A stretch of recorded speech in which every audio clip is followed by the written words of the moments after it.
Amani ya Rahmani, upendo, kudura, mwangaza wa Allah uangaze popote pale ambapo watufuatilia mtazamaji kupitia matangazo bora haya ya Kishki TV. Leo tena katika siku nyingine, mwendelezo wa zoezi hili la sunna kwa watoto wa kiume kupitia ofa ya Al Hikma Foundation.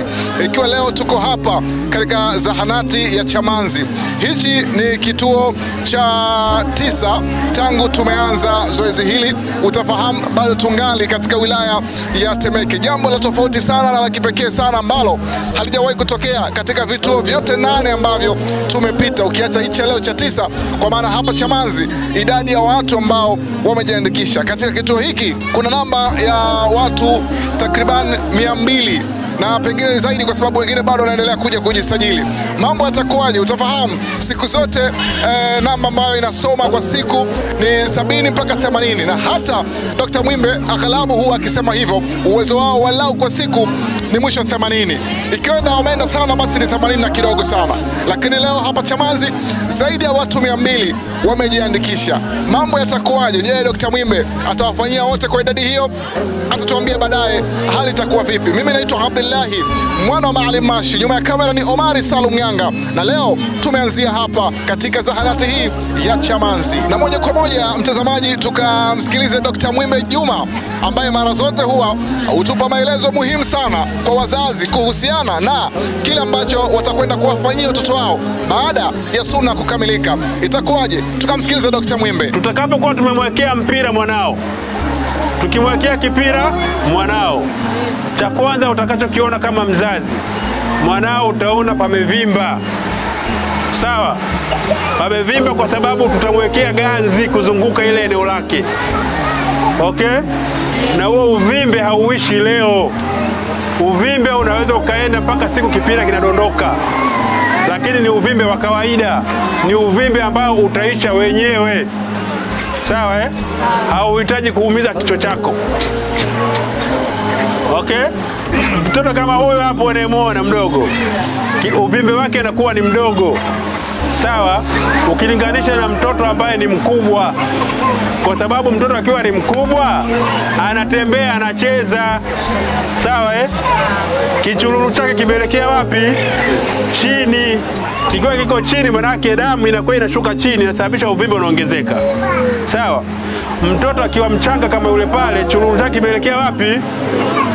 Kwa hiyo uvimbe unakuwa sio mkubwa, unakuwa ni mdogo. Kwa hiyo hata kupona, watoto wachanga wanapona mapema kuliko watoto wakubwa. Tumeelewana vizuri? Mtoto akiwa ametoka kule ndani na ule uvimbe, ikiwa utaona yafuatayo, tutakuomba umrudishe hospitali. Sawa? Umemwona mwanao ule uvimbe umekuwa ni mkubwa kwa kutisha wewe, unatishika, yani unauona kabisa sema huyu si wa kawaida, mrudishe wapi? Ukimwona mwanao tumemfanyia ameenda nyumbani, damu zinatoka nyingi za kukutisha mpaka kwenye pampers kuna loa, mrudishe wapi? Kupata vidamu kwenye pampers kidogo sio shida.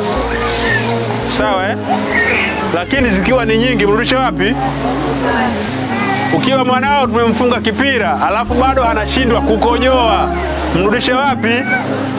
Sio, tunaelewana vizuri? Lakini kingine kikubwa, mtoto anayefungwa kipira ni mtoto ambaye maisha yake yanaendelea kama kawaida. Anavaa pampers kama kawaida. Sawa? Kama anatambaa kama kawaida. Kama anatembea kama kawaida. Maisha yake hayaziwiliwi na chochote. Sawa? Kikubwa tutakachokiomba kutoka kwa mzazi ni usafi wa huyo mtoto. Sawa? Usafi. Na usafi huu unaendana na vitu vifuatavyo. Kwanza, huyu mtoto unamuogesha kila siku asubuhi na jioni. Asikae mtoto akiwa ni mchafu eti kwa sababu kafanywa tohara. Sawa eh? Aoge kama kawaida. Okay? Wakati wa kumuogesha, nunua deto ya maji. Deto ya nini? Unachukua kifuniko kimoja cha deto, unakiweka kwenye maji kidogo ya uvuguvugu kwenye beseni, unamkalisha mwanao kwenye ile beseni. Sawa eh? Kama dakika 5 mpaka 10 unamsafisha ile dawa ambayo utakayokuwa umemwekea mwanao. ukimsafisha kwa kidole chako tu, wala sio kwa kitu kingine chochote, sawa? Unamsafisha. Baada ya kumsafisha, yale maji unayamwaga, unamwagisha kawaida. Baada ya kumwagesha mwanao, kuna dawa inaitwa Silverex Cream, sawa? Utakaoenda kununua, unakuwa unampaka pale juu. Ukishampaka hiyo dawa ya asubuhi, ikifika jioni, kabla hujampaka dawa ya jioni, hakikisha ya asubuhi umeisafisha. Umeelewana vizuri? Ukifanya usafi vizuri kwa mwanao, hakutakuwa na harufu, hakutakuwa na chochote kile kibaya utakachokiona kwa mwanao, sawa? Na mtoto huyu atawahi sana kupona. Ni usafi tu. Huyu ni mtoto mwenye kipira, sawa? Mtoto tutakaenda kumshona, tukimshona leo, cha kwanza tutakachokushauri umnunulie amoxicillin syrup, sawa? Umnunulie nini? Amoxicillin syrup.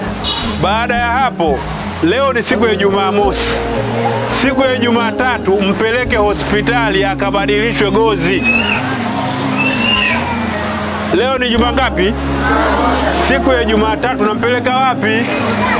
Akabadilishwe gozi. Tumeelewana vizuri eh? Huyo ni ambaye amefanya nini? Ameshonwa. Hospitali yoyote ya jirani, sio lazima kumleta hapa, sawa eh? Kwa ukifanya hivi, maana yake ni kwamba utakuwa tuna uhakika na maendeleo mazuri ya mwanao, ila kwa dharura, sawa eh? Kwa hiyo hayo ndio maelekezo ya ujumla. Na mtazamaji, baada ya maelekezo hayo ya Dr. Mwembe Juma kwa wazazi hawa, lakini kubwa pia kwa sasa tuzungumze na wazazi, tufahamu hisia zao zikoje. Lakini tofauti pia ni wanasema siku zote ujanja ni kuwahi. Ilikuwaje? Huyu ambaye yuko kulia kwangu ni mwanamama ambaye yeye ni namba 1.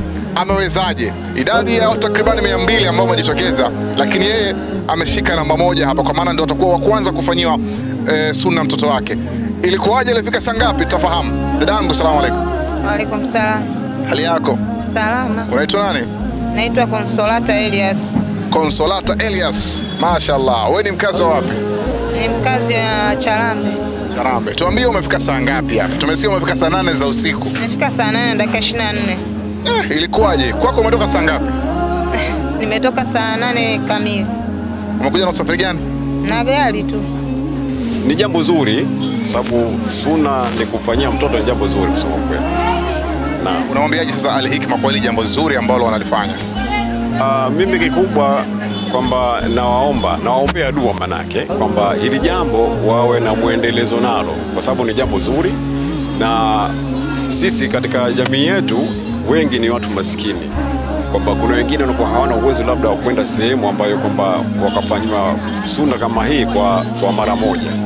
Kwa hiyo hii mimi naomba kwamba waendelee kila baada ya muda wanaopata fursa, basi waende nalo ni jambo.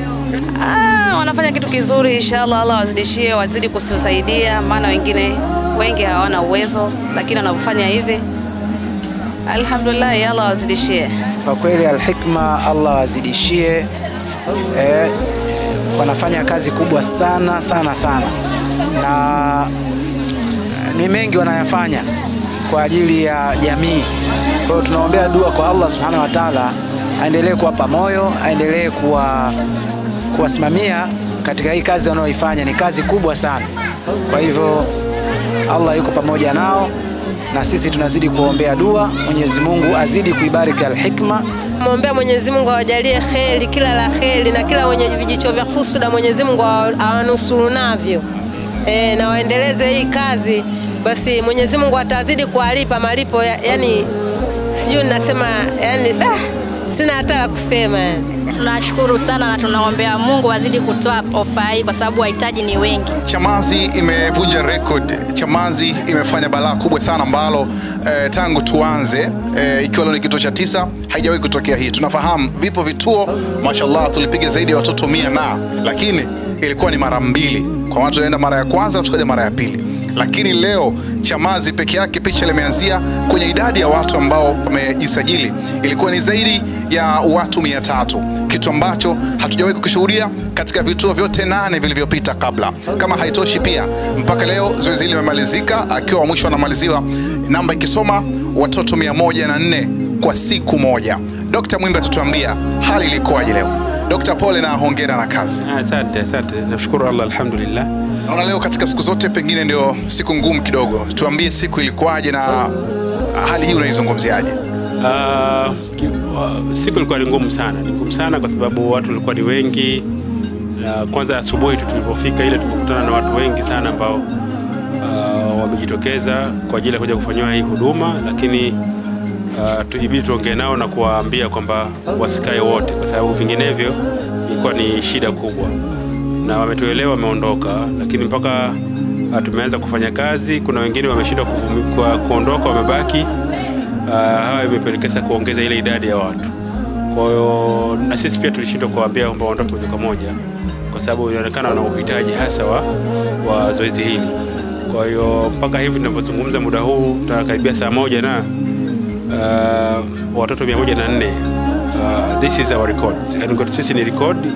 Hatujawahi kufanya hivi toka tumeanza hizo kazi, na hatujui yani kama kesho itakuwa vipi pia huko Mbande, kwa sababu inaonekana ukanda huu mashallah watu wanazaa.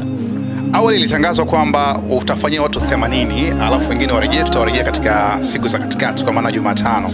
Lakini cha kushangaza ni kwamba namba bado imesoma 104. Ilikuwaje?